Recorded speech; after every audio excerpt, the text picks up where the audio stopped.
10 jenis depresi yang perlu Anda ketahui. Pasti kita semua pernah mengalami kesedihan dalam beberapa titik di dalam kehidupan kita, namun berbeda dengan depresi, kesedihan tersebut dapat bertahan lama dan bahkan bisa mengganggu aktivitas keseharian. Depresi adalah masalah serius yang memicu pikiran negatif, kesedihan serta hilangnya minat yang pernah disukai dalam jangka waktu panjang. Namun, Anda perlu tahu bahwa terdapat 10 jenis depresi menurut Brainy Dos. Depresi mayor. Jenis depresi ini juga kerap disebut depresi berat menyebabkan penderita merasakan kesedihan dan kehilangan minat yang pernah disukainya dalam jangka waktu yang panjang. Penderita depresi mayor kerap mengalami kehilangan energi walaupun sudah beristirahat. Selain itu, seseorang dengan jenis depresi ini sering membuat kemarahan meledak dan mudah tersinggung. Distimia. Distimia adalah jenis gangguan depresi yang secara terus-menerus memengaruhi seseorang selama bertahun-tahun, dan mengganggu kualitas kehidupan mereka.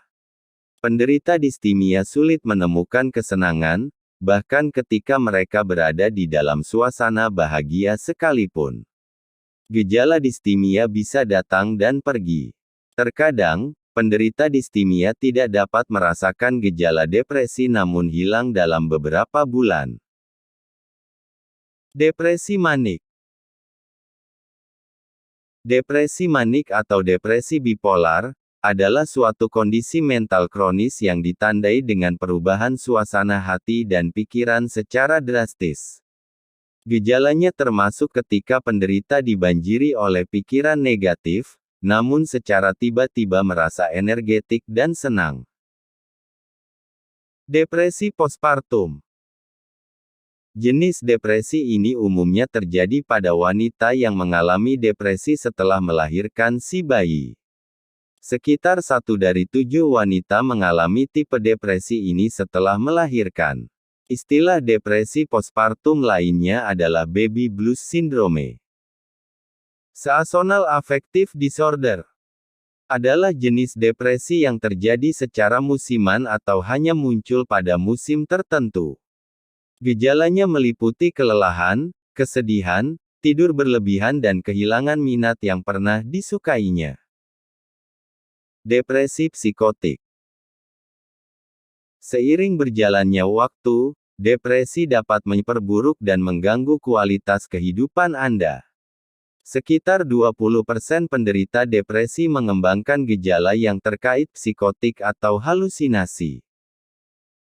Premenstrual dysphoric disorder. Tipe ini cenderung menyerang wanita yang sedang menstruasi. Gejala umumnya meliputi gangguan suasana hati, perubahan perilaku dan rasa cemas. Bahkan gejala fisik yang menyerang area tertentu juga dapat muncul.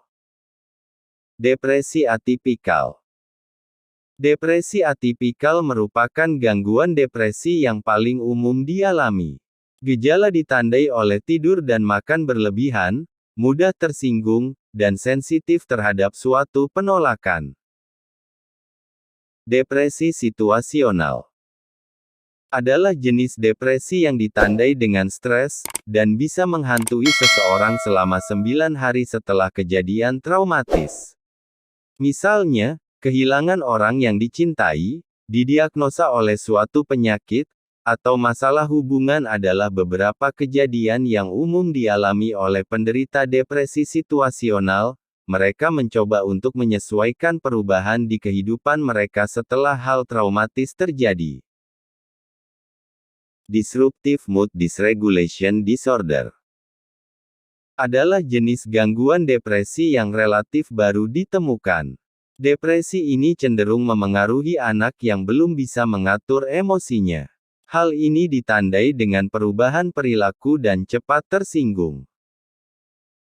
Depresi bukan sekedar perasaan sedih, depresi merupakan kondisi serius yang memerlukan penanganan yang tepat.